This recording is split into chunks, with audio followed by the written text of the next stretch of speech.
Salam jumpa, Ibu Bapa, Saudara-saudari yang terkasih dalam Kristus. Sesaat lagi kita akan mendengarkan renungan harian dari Romo David Lemewu MGR. Mari kita siapkan hati dan selamat mendengarkan. Firman-Mu Tuhan, berita bagi kakiku, sabda yang hidup, terang bagi jalanku.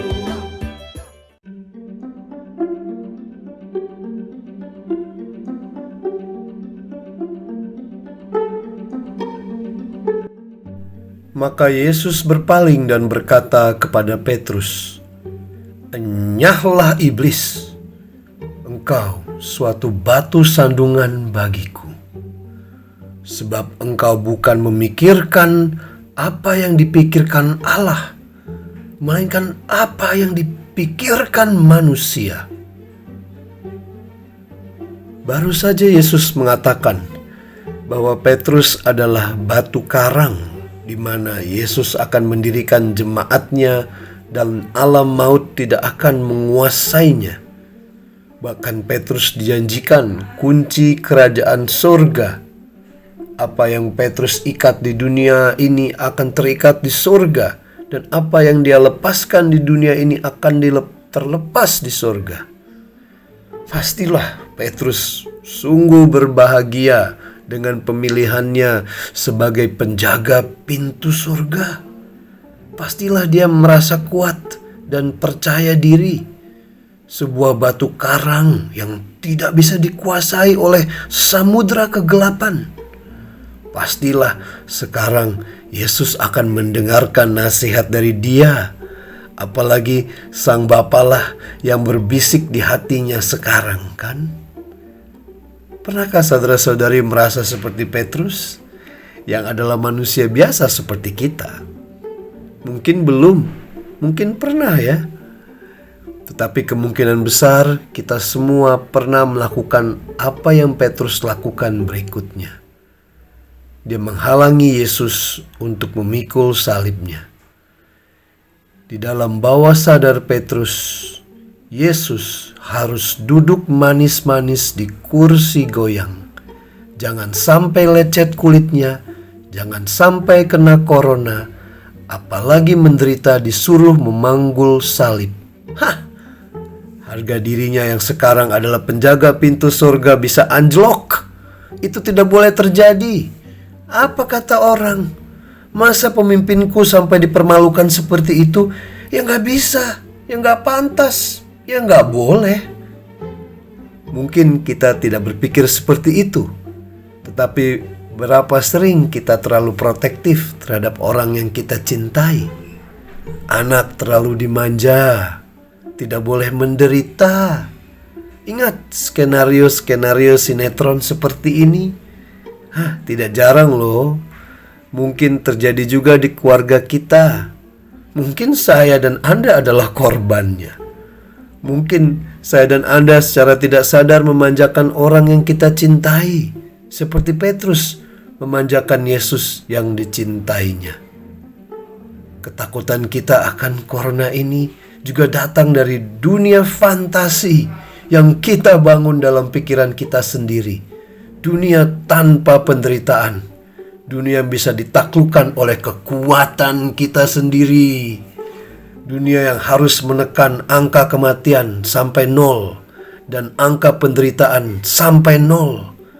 Dunia utopia yang seperti surga tapi bukan surga, karena buatan manusia dan bukan Tuhan. Buatan tipu daya iblis dan bukan realita yang dibangun dalam kebenaran cinta kasih Allah. 100 tahun yang lalu, flu Spanyol merenggut nyawa 100 juta orang di seluruh dunia, atau 10% dari jumlah penduduk, di mana lebih dari setengahnya sudah terjangkit. Pandemi yang skalanya jauh lebih besar itu akhirnya berakhir setelah 6 tahun. Kematian adalah hal yang menyedihkan. Penderitaan adalah hal yang sulit dilewati. Tetapi semua diterima dan manusia belajar hidup kembali saat itu. Itu pun semua dihadapi di masa Perang Dunia Pertama yang kemudian disusul oleh Perang Dunia Kedua. Sekarang jumlah yang terkena COVID-19 itu sekitar 200 juta jiwa yang tercatat. Mungkin 400 juta jika ditambah dengan yang tidak tercatat. Atau kira-kira 2,5% sampai 5% penduduk dunia yang jumlahnya adalah 7,9 miliar jiwa. Yang meninggal sekitar 4,2 juta atau kira-kira 5 dari 10.000 orang, 0,05%. Flu Spanyol 100 tahun yang lalu itu 200 kali lebih mematikan daripada sekarang. Dan peradaban manusia masih survive.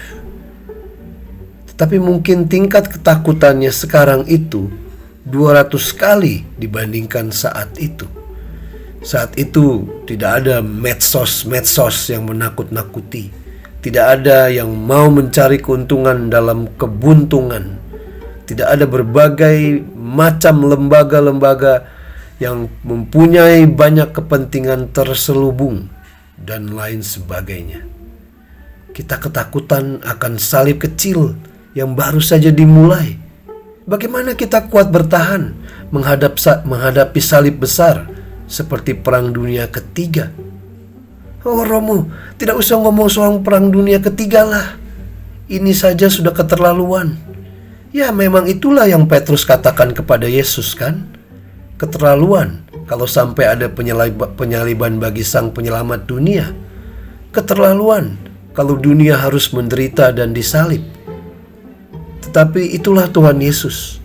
Dia tidak datang dengan menipu kita, memberikan janji-janji yang muluk-muluk, dunia tanpa penderitaan, dan semua iming-iming iblis yang enak didengar, tetapi ternyata kosong karena isinya hanya sebuah kebohongan besar.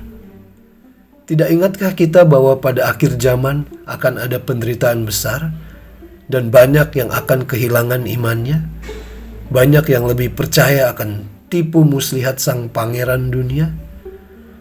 Hasilnya, enyah engkau iblis. Bahkan Petrus pun sang penjaga pintu sorga kena semprot. Bagus juga sekali-sekali pikiran Anda dan saya kena semprotan dari Tuhan Yesus. Seperti Kamal penderita COVID-19 yang disemprot disinfektan. Bisa bersih dari virus-virus yang tidak realistis. Virus hedonistik yang maunya hanya yang enak saja. Dan virus kebohongan-kebohongan dunia yang sudah menumpuk lewat medsos, film-film, iklan-iklan, dan lain sebagainya. Saya saja sering dinasehati. Yang paling penting sekarang adalah sehat dan gak kena COVID. Tinggalkan semua pelayanan, apalagi yang beresiko. Jangan mati konyol. Lihat tuh romo-romo yang sudah meninggal. Kita sayang romo-romo kita loh. Sudah diam-diam saja, manis-manis di rumah. Mungkin tidak seperti itu persisnya, tapi kurang lebih lah. Jarang ada yang menyemangati untuk maju memanggul salib. Saya rasanya seperti Tuhan Yesus juga mau mengatakan, enyahlah iblis, engkau suatu batu sandungan bagiku. Sebab engkau bukan memikirkan apa yang dipikirkan Allah, melainkan apa yang dipikirkan manusia. Tidak enak ya didengar. Apalagi Petrus orang yang sangat sayang pada Yesus. Apalagi yang mengatakannya adalah orang-orang yang sayang pada saya dan Anda. Mari kita berdoa. Tuhan Yesus, kami ini orang suka dipuji seperti Petrus. Suka kalau dipilih, diberikan kepercayaan, dan segala yang nyaman dari kerajaan surgamu. Tetapi kami juga bisa terlena dan sering terbuai akan janji-janji muluk dunia yang menawarkan kenyamanan tanpa salib. Sadarkanlah kami Tuhan, hardiklah kami Tuhan, semprot kami dengan disinfektan Roh Kudus-Mu dari surga, sehingga kami bisa juga menjadi batu karang yang kokoh di badai besar yang menerpa dunia kami sekarang ini. Amin.